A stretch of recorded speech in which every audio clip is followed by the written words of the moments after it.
as the story progresses, he gets to do some darker stuff and some more dramatic stuff, which is, he's not always known for, but does amazingly well. Like if you see him in The Bear, it's like he's like a sledgehammer. It's amazing. We're here to talk about your new movie, It's a Wonderful Knife, which is coming to theaters November the 10th. I want to get that out now for everybody who's watching, because by the end of the interview, I will probably forget the date and have it wrong. So let's get it right now. November 10th, it's in theaters. Terrific, terrific holiday slasher based off of It's a Wonderful Life. Tell me a little bit about your involvement with the project. I know that you came on as director, but when did you get the script? What were you most excited about when you first, got this project on your desk? Yeah. So I had, met Michael Kennedy because I directed a movie called Tragedy Girls a couple years ago. That was sort of like a kind of bubblier slasher film. And then he had written a movie called Freaky, and that it had some commonalities with, in terms of, it was a slasher and was kind of like a sort of younger skewing kind of thing. And it was like a body swap horror movie. I always thought it was really clever, and people were just kind of like, you guys have something in common. You should kind of get together so you can find something to work on. And so we'd sort of met and kind of dug each other, and then I knew the Divide and Conquer guys who were kind of producing this project with Seth Kaplan, who's also a friend, and so that team kind of was like, I could just kind of put me on the list of people that they were considering, and so they sent me the script, and I read it and really loved it. I tend to write stuff that I direct mostly, and a lot of that stuff tends to be a little bit more cynical. Whereas so when I'm looking for stuff that's like, that I'm going to direct, I'm looking for scripts that are things that I wouldn't write myself. And this was, I was a little bit trepidatious about maybe doing another slasher film, just because I had sort of just done one. But that was, quickly kind of cast aside, because I just loved the sincerity of it. I love the challenge of making like an uplifting slasher movie, and you mentioned that it was, inspired by It's a Wonderful Life, but it's not like a beat for beat remake of that. Right. It has its own things going on, and kind of has a certain like level of satire to it, and some other kind of fun sort of holiday horror things that, and I love holiday horror. So it seemed like a pretty good fit. Yeah, I'm always looking for you have those repeats, right? Like every year, I rewatch Silent Night, Deadly Night, Black Christmas, Krampus has become one. Better Watch Out has become. Love Better Watch Out. Chris Peckover, it's a masterpiece. Right, yeah. Absolutely. And so for me, this is definitely one of those. I can't wait to include this in my rotation for going on the next few years. Okay, so we spit that out. I had a chance to talk to actor Jim Beavers about a year ago. He was doing a table read for It's a Wonderful Life.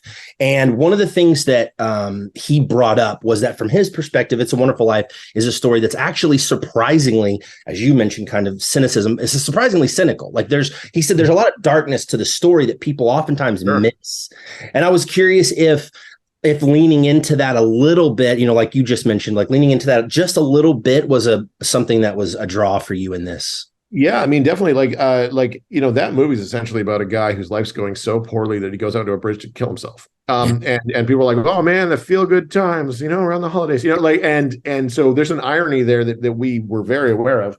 And we wanted to kind of, our movie has a very different structure to it in that like that film, he kind of makes this magical wish where he's sort of shown a nightmare version of his town. Mm-hmm. But he does that like an hour and a half into the movie, it's pretty late. And they don't really spend much time there. It's a very quick kind of set of scenes. And that movie itself is kind of riffing on A Christmas Carol. Mm-hmm. And so, that kind of, Ghost of Christmas Present stuff. And I think that that's very, interesting to me, but we needed to cover that ground really quickly. And so we ended up kind of leaning into the slasher tropes of it, where essentially the first 15 minutes of our movie is kind of at the end of another slasher movie, and then we sort of deal with the fallout of somebody surviving this kind of horrific night and their friends dying. And then that puts them in this very dark place where their family's not there to support them. And then they kind of come to a similar conclusion, but they're doing that, 25 pages in, not 95 pages in. Right.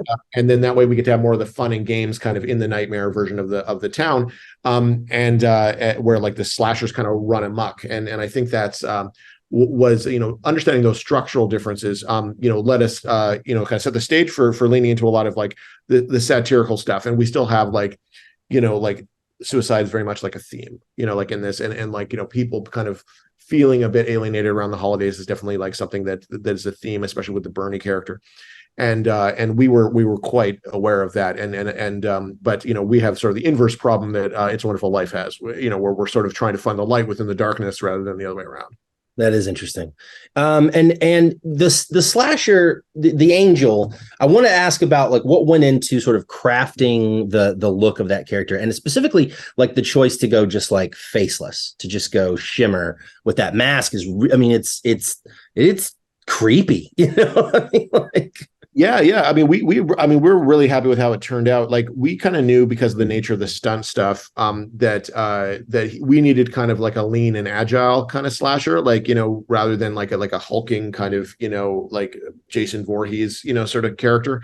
So knowing that, we ended up kind of, leaning a bit more into like the Scream mold, where it's like a bit of a, like an all body covered kind of thing. But then talked about throwing around references. And one of the things we sort of settled on early was like, he kind of looks like a bit of a Christmas tree topper. And a lot of those old ones kind of look like sort of these doll faces that are very blank white, and some of them don't have features at all.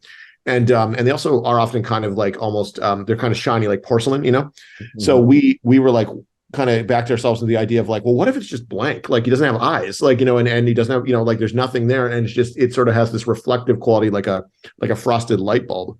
And then that way we can see the Christmas lights reflected inside it. And it could be kind of fun. And we put it in under a hood, and, there's an inherent challenge, like, because he was written in the script as like dressed in all white, and that was a kind of a challenge, because most slashers are black or dark colors, so they can hide in the shadows.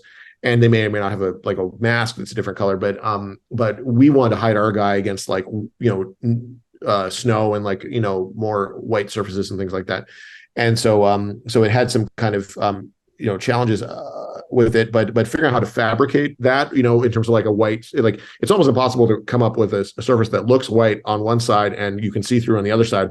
And so we ended up having these like stages of masks where sometimes we had to like, have the stunt person in like in mask that had a little bit more of see-through version of the eyes, and then we would digitally kind of alter them a little bit. So it was a bit of a collaboration, but Tiana Gordon and Matea Pizarro, they're our costume designer and production designer, and they really cracked that and figured out kind of together how this angel looks and all of these different things. And I think did a good job, because it's been sort of the central, kind of cue of the marketing and the posters and everything.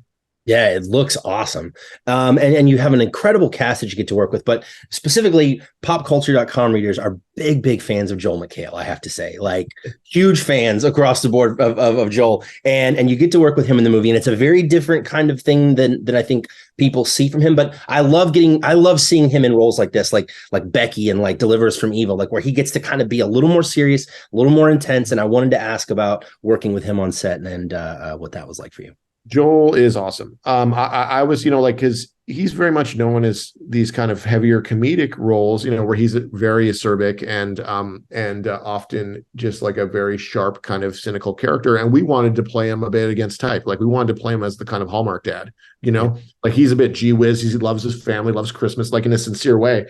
And he kind of like, so he still gets a couple of his, one-liners in there, but like he was up for like playing the position, And that was really great to see. And then as the story progresses, he gets to do some darker stuff and some more dramatic stuff, which is, he's not always known for, but does amazingly well. Like if you've seen him in The Bear, it's like, he's like a sledgehammer. It's amazing. And it's, that's kind of awesome. And he really, but he's a guy who's very much like project first. Like he kind of, like we had a long discussion about tone and he like checked out a bunch of my work and was really kind of there to like, be somebody who's on the team, and set a great example for like the younger cast. Like he shot kind of early in the schedule, so, and they all really looked up to him, like because they a lot of them kind of grew up with Community and things like that, and he was just like always prepared and like super professional and like really was bringing some ideas but like not overstepping and like was just very giving as a performer and really helped support them, and it kicked us off on just the right foot, which is awesome to see. That's so cool. Well, look, it's an awesome movie. Tyler, I really appreciate you chatting with me about it today. It's a Wonderful Knife in theaters November 10th. Have a great rest of your day, sir, and happy holidays to you.